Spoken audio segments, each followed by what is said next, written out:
So you've received a call that your water heater is not working properly in an apartment. The first thing you want to do is lock out, tag out at the breaker. Then we're going to go and remove the top panel so we can test out the components. In order to test each component of the water heater separately, we're going to remove the 2 screws from the common terminal of the upper thermostat. This will isolate the lower section from the upper section.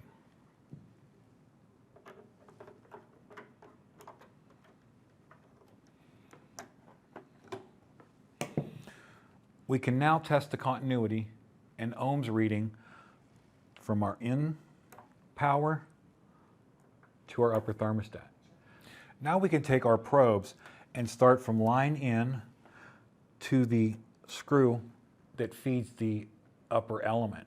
We should have continuity and nearly no resistance.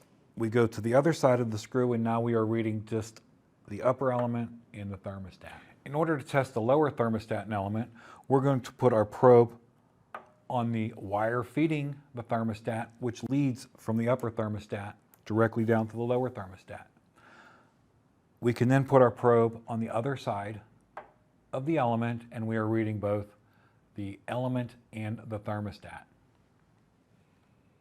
12.8 means we have a continuous circuit, so when we reapply power, everything in this water heater should work properly.